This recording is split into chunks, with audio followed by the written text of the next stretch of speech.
ನಮಸ್ಕಾರ. ಸದಾನ್ ಬಾಬ್ನ ಯೂಟ್ಯೂಬ್ ವಾಹಿನಿಗೆ ಸ್ವಾಗತ. ನಾಗರಾಜ್ ಪಾಟೀಲ್ ಅವರು ನಮ್ಮ ಜೊತೆ ಇದ್ದಾರೆ. BJP ಯುವ ಮುಖಂಡರು ಅನೇಕ ಸಾಮಾಜಿಕ ಕ್ಷೇತ್ರಗಳಲ್ಲಿ ಒಳ್ಳೆ ಕೆಲಸಗಳನ್ನು ಇವರು ಮಾಡ್ತಾನೆ ಬಂದಿದ್ದಾರೆ.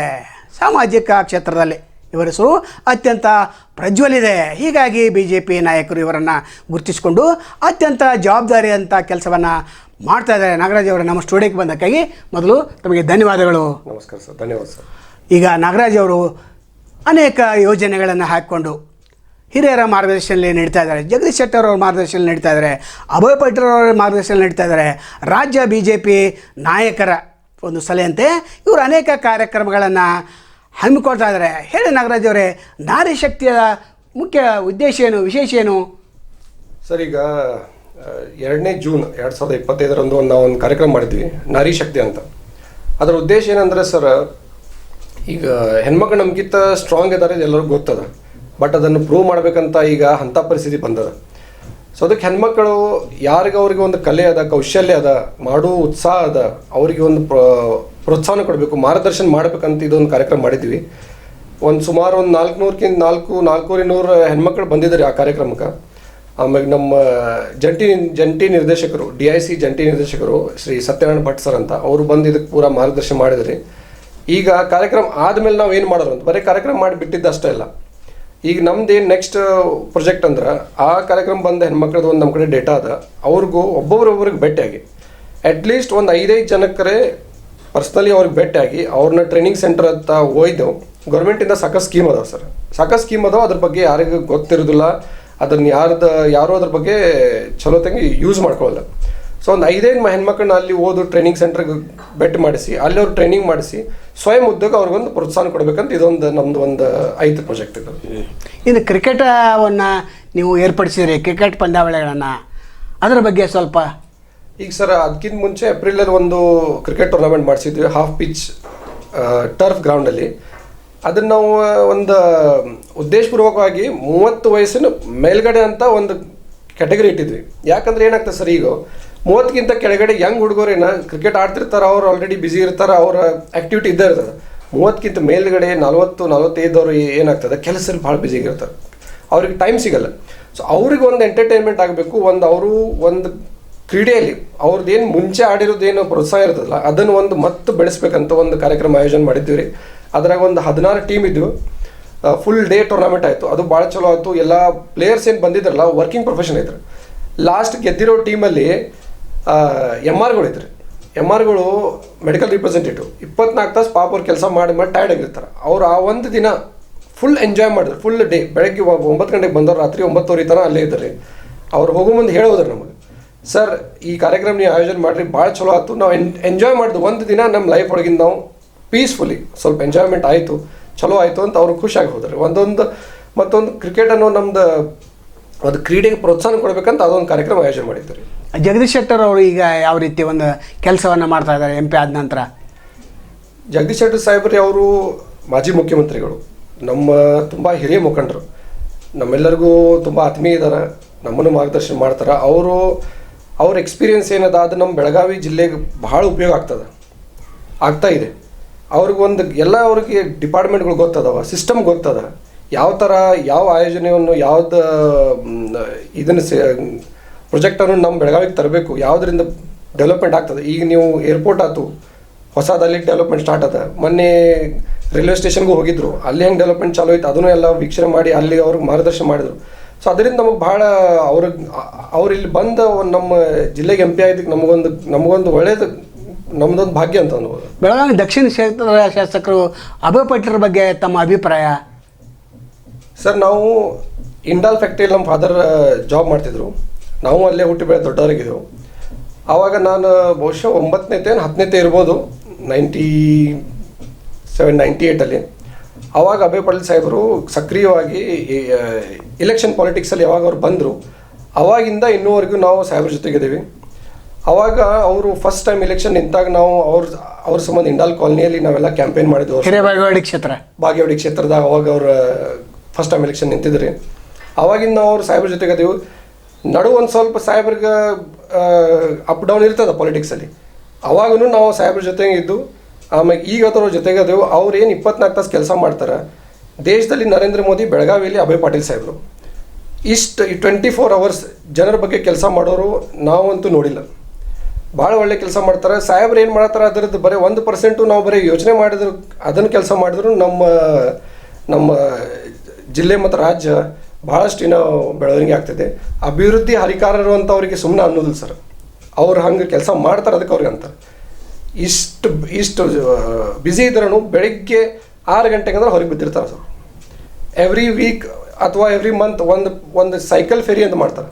ಪ್ರತಿಯೊಂದು ವಾರ್ಡ್ಗೆ ಹೋಗಿ ಅಲ್ಲಿ ಕಾರ್ಪೊರೇಟರ್, ಅಲ್ಲಿ ಕಾರ್ಪೊರೇಷನ್ ಅಧಿಕಾರಿಗಳನ್ನ ತೊಗೊಂಡು ಮನೆ ಅಡ್ಡಾಡಿ ಕೇಳ್ತಾರೆ ಸರ್, ನಿಮ್ಮ ಏನು ಕುಂದುಕೊರತೆಗಳದಾವು, ಮತ್ತು ಅಲ್ಲಿಂದಲೇ ಇಮ್ಮಿಡಿಯೇಟ್ ಅಲ್ಲಿಂದಲೇ ಆ್ಯಕ್ಷನ್ ತೊಗೋತಾರೆ.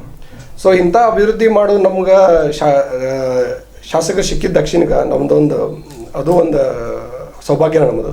ಆ BJP ನಗರ ಘಟಕದಲ್ಲಿ ನಿಮ್ಮ ಸ್ಥಾನಮಾನ ಏನೈತಿ BJPಯಲ್ಲಿ?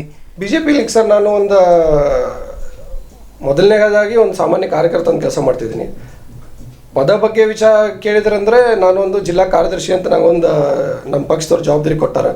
ಅದನ್ನು ಕೆಲಸ ಮಾಡ್ಕೊಂಡು ಹೊಂಟೇನೆ ಸರ್. ಅದರಲ್ಲಿ ಪಕ್ಷದವ್ರು ಏನು ಜವಾಬ್ದಾರಿ ಕೊಡ್ತಾರೆ, ಏನು ಕೆಲಸ ಕೊಡ್ತಾರೆ ಅದನ್ನು ಮಾಡ್ತಾ ಹೋಗ್ತಿದ್ದೀನಿ. ಅಲ್ಲ, ಮುಂದಿನ ಯೋಜನೆಗಳೇನು?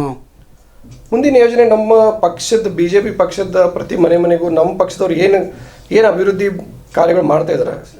ಕೇಂದ್ರ ಸರ್ಕಾರ ಆಯ್ತು, ಮುಂಚೆ ನಮ್ಮ ರಾಜ್ಯ ಸರ್ಕಾರದಲ್ಲಿ ನಮ್ಮದು ಏನಿತ್ತು ಅವಾಗ BJP ಸರ್ಕಾರ, ಅವ್ರು ಏನು ಮಾಡಿದರು, ಇದನ್ನೆಲ್ಲ ಯೋಜನೆಗಳನ್ನು ಮನೆಯವರೆಗೂ ತಲುಪಿಸ್ಬೇಕು. ಮತ್ತು ನಮ್ಮ BJP ಏನು ಜನರ ಪರ ಅದ ಅದನ್ನು ಈ ಒಂದು ವಿಚಾರನ ಮನೆಗೆ ತಲುಪಿಸೋದು ನಮ್ಮದು ಕೆಲಸ ಮಾಡ್ತಿದ್ವಿ. ಅಷ್ಟೇ ನಾವು ಮುಂದಾದರೂ ಅದು ಮಾಡ್ಕೊಂಡು ಹೋಗೋರು. ನರೇಂದ್ರ ಮೋದಿ ಅವ್ರ ಬಗ್ಗೆ ಒಂದು 4 ಮಾತುಗಳು. 2014ರಲ್ಲಿ ಏನು ಎಲೆಕ್ಷನ್ ಆಯಿತು, ನಾನು ಅವಾಗ ಸೌದಿ ಅರೇಬಿಯಲ್ಲಿ ಜಾಬ್ ಮಾಡ್ತಾಯಿದ್ದೆ. 2011ಕ್ಕೆ ನಾನು ಇಂಡಿಯಾ ಬಿಟ್ಟು ಸೌದಿ ಅರೇಬಿಯಲ್ಲಿ ಒಂದು ಮೇಂಟೆನೆನ್ಸ್ ಡಿಪಾರ್ಟ್ಮೆಂಟಲ್ಲಿ ಕೆಲಸ ಮಾಡೋಕ್ಕೆ ಸೌದಿ ಅರೇಬಿಯಾಗೆ ಹೋದಾಗ 2014ನೇ ಇಲೆಕ್ಷನ್ ಆದಾಗ ನಾನು ಸೌದಿ ಅರೇಬಿಯಾದಿಂದ ನನ್ನ ಸ್ವಂತ ಖರ್ಚಿಂದ ಬರೇ ನರೇಂದ್ರ ಮೋದಿಜಿ ಮತ್ತು ನಮ್ಮ ಬೆಳಗಾವಿಯಲ್ಲಿ ನಮ್ಮ ಇನ್ನೊಬ್ಬರು ಅಭಿವೃದ್ಧಿ ಹರಿಕಾರರು ಸುರೇಶ್ ಅಂಗಡಿ ಸಾಹೇಬರು, ಇವತ್ತವ್ರನ್ನ ಭಾಳ ಮಿಸ್ ಮಾಡ್ತೀವಿ ನಾವು. ಅವ್ರಿಗೆ ವೋಟ್ ಹಾಕಬೇಕಂತ ನಾ ಅಲ್ಲಿಂದ ಸೌದಿ ಅರೇಬಿಯಿಂದ ಬೆಳಗಾವಿ ನನ್ನ ಕುಟುಂಬ ಸಮೇತ ಬಂದು 2014ರಲ್ಲಿ ನಾನು ಬಂದು ವೋಟ್ ಹಾಕಿದ್ನಿ. ನನಗೊಂದು ಹೆಮ್ಮೆ ಐತಿ, 2014ರಾಗ ನಾ ಹಾಕಿದ ವೋಟ್ ಒಂದು ಪರಿವರ್ತನೆ ಆಗಿ ದೇಶದ ಬಗ್ಗೆ ಪೂರ ಜಗತ್ತಿನಲ್ಲಿ ಒಂದು ವಿಶ್ವಗುರು ಅಂತ ನಮ್ಮ ದೇಶ ಮತ್ತೊಂದು ಸಲ ಬರ್ತಾ ಇದೆ. ಇದು ನಮಗೆ ಹೆಮ್ಮೆ ಅದ. ನರೇಂದ್ರ ಮೋದಿ ಸಾಹೇಬ್ರ ಬಗ್ಗೆ ಹೇಳಬೇಕಂದ್ರೆ ನಾನು ಸೌದಿ ಅರೇಬಿಯಲ್ಲಿ ಜಾಬ್ ಮಾಡುವಾಗ 2014ಕ್ಕಿಂತ ಮುಂಚೆ ಮತ್ತು 2014 ಆದಮೇಲೆ ಏನು ಪರಿವರ್ತನೆ ಆಗಿದೆ, ಇಂಡಿಯನ್ ಒಂದು ಹಿಂದೂಸ್ತಾನಿ ಭಾರತೀಯರ ಬಗ್ಗೆ ನೋಡೋದು ಒಂದು ರೀತಿ ಬೇರೆ ದೇಶದವ್ರದ್ದು ಏನು ಬದಲಾವಣೆ ಆಗಿದೆ ಇಲ್ಲಿದ್ದವ್ರಿಗೆ ಗೊತ್ತಾಗೋದಿಲ್ಲ. ಅಲ್ಲಿ ನಾ ಇದ್ದದನ್ನು ಅನುಭವಿಸಿ ಬಂದಿದ್ದೀನಿ. ನಾವು ಒಂದು ಮೀಟಿಂಗಲ್ಲಿ ಕುಂತಾಗ ಬೇರೆ ದೇಶದವ್ರು ನಮ್ಮ ಜೊತೆಗೆ ಮೀಟಿಂಗಲ್ಲಿ ಇರ್ತಿದ್ರು. ಆವಾಗ ಬೇರೆ ದೇಶದವರು ನಮ್ಮ ಪ್ರಧಾನಮಂತ್ರಿ ನರೇಂದ್ರ ಮೋದಿಜಿ ಬಗ್ಗೆ ಅವರು ಚರ್ಚೆ ಮಾಡ್ತಿದ್ರು. ಇದೊಂದು ಹೆಮ್ಮೆ ಮಾತಲ್ಲೇನ್ರಿ ಸರ್? ಯಾಕಂದ್ರೆ ಅವ್ರಿಗೆ ನಮ್ಮ ಭಾಷೆ ಗೊತ್ತಾಗಲ್ಲ. ನಮ್ಮ ನರೇಂದ್ರ ಮೋದಿ ಅವರು ಹಿಂದಿಯಲ್ಲಿ ಭಾಷಣ ಮಾಡಿದ್ರೆ ಅವರು ಸಬ್ ಟೈಟಲ್ ಕೆಳಗಡೆ ನೋಡಿ ಇಂಗ್ಲೀಷಲ್ಲಿ ಟ್ರಾನ್ಸ್ಲೇಷನ್ ನೋಡಿ ಅವ್ರು ತಿಳ್ಕೊತಿದ್ರು ಮೋದಿಜಿ ಯಾವ ಥರ ನಮ್ಮ ದೇಶನ ಒಂದು ಜಗತ್ತಿನಲ್ಲಿ ಬೆಳೆಸ್ತಾ ಇದ್ದಾರಂತ. ಈ ಥರ ಅದನ್ನು ನೋಡಿ ನನಗೆ ಪ್ರೋತ್ಸಾಹನೆ ನನಗೆ ಬಂತು. ಆ್ಯಕ್ಚುಲಿ 2020ರಲ್ಲಿ ನಾನು ಸೌದಿ ಅರೇಬಿಯಾ ನೌಕರಿ ಬಿಟ್ಟು ಬಂದಿರೋದು ಕಾರಣ ಅಂದ್ರೆ ನರೇಂದ್ರ ಮೋದಿಜಿ ಅವರ ಕೆಲಸ ಮತ್ತು ಅವ್ರು ಏನು ನಮ್ಮ ದೇಶ ಬಗ್ಗೆ ಏನು ಒಂದು ದೇಶ ಸೇವೆ ಮಾಡ್ತಾಯಿದ್ದಾರೆ, ನಾವು ಒಂದು ಏನರೇ ಒಂದು ಅಡಿಲ್ ಸೇವೆ ಮಾಡಬೇಕಂತ ಯೋಚನೆ ಇಟ್ಕೊಂಡು ಬಂದು ನಾನು ಫಸ್ಟ್ ಸೌದಿ ಅರೇಬಿಯಾನ ಬಿಟ್ಟು ಬಂದಮ್ಯಾಗ ಫಸ್ಟ್ ಕೆಲಸ ಮಾಡಿದ್ದು BJP ಜಾಯಿನ್ ಆಗಿದ್ದು ಅಫಿಷಿಯಲಿ. ಮುಂಚೆ ನಾವು BJPಗೆ ಕೆಲಸ ಮಾಡ್ತಿದ್ವಿ, ಬಟ್ ಯಾವುದೇ ಒಂದು ಪದಾಧಿಕಾರಿ ಇದ್ದಿರಲಿಲ್ಲ. ಅಭಯ್ ಪಾಟೀಲ್ ಸಾಹೇಬ್ರ ಇಸ್ಕೊಂಡು ಕೆಲಸ ಮಾಡ್ತಿದ್ವಿ ನಾವು ಮುಂಚೆ. ಸೌದಿ ಅರೇಬಿಯಾಗೆ ಹೋಗಿ 10 ವರ್ಷ ಅಲ್ಲಿ ಜಾಬ್ ಮಾಡೀನಿ. ಬಂದ ಮ್ಯಾಗ ಫಸ್ಟ್ ಮಾಡಿರೋದು BJP ನಮ್ಮ ಮಹಾನಗರ ಆಫೀಸ್ ಹೋಗಿ ಅಲ್ಲಿ ಹೋಗಿ ಅವಾಗ ನಮ್ಮ ಜಿಲ್ಲಾಧ್ಯಕ್ಷರು ಶಶಿಕಾಂತ್ ಪಾಟೀಲ್ ಸಾಹೇಬ್ರು ಅಂತಿದ್ರು.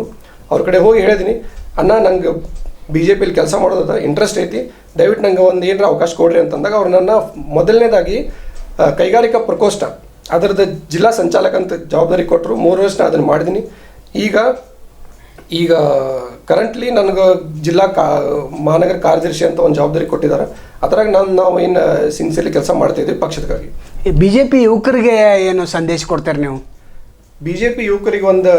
BJP ಯುವಕರಿಗಂತಲ್ಲ, ಇನ್ ಜನರಲ್ ಒಂದು ಸಂದೇಶ ಕೊಡ್ಬೇಕಂದ್ರೆ ನಮ್ಮ ಭಾರತ ದೇಶದ ಯುವಕರಿಗೆ ಒಂದು ಸಂದೇಶ ಕೊಡ್ಬೇಕಂದ್ರೆ ಈ ದೇಶ ನಮ್ದದ. ಈ ದೇಶನ ಬೆಳೆಸ್ಕೊಂಡು ಹೋಗೋದು ನಮ್ಮ ಯುವಕರ ಕೈಯಲ್ಲಿದೆ.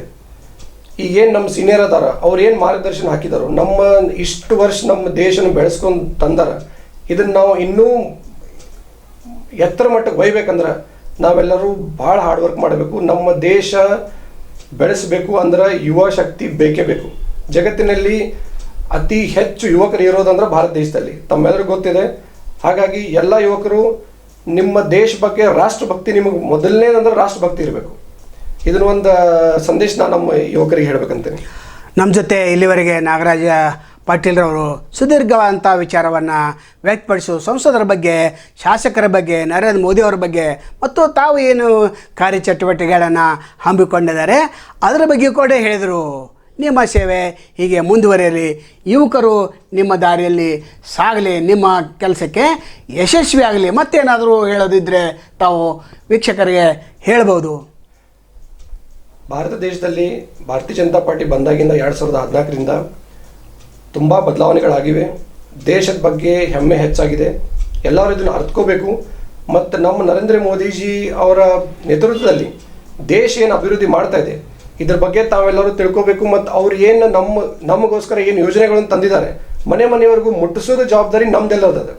ಯೋಜನೆಗಳು ಸರ್ಕಾರ ಮಾಡ್ತದ, ನಮ್ಮ ಕೇಂದ್ರ ಸರ್ಕಾರ ಮಾಡಿದ ಸಾಕಷ್ಟು ಯೋಜನೆಗಳದ, ಅದನ್ನು ಮನೆಯವರೆಗೂ ತಲುಪಿಸೋದು, ಅದ್ರ ಬಗ್ಗೆ ಎಲ್ಲರಿಗೂ ಬೆನಿಫಿಟ್ ಆಗುವಂಗೆ ಕೆಲಸ ಮಾಡೋದು ನಮ್ಮ ಜವಾಬ್ದಾರಿ ಅದ.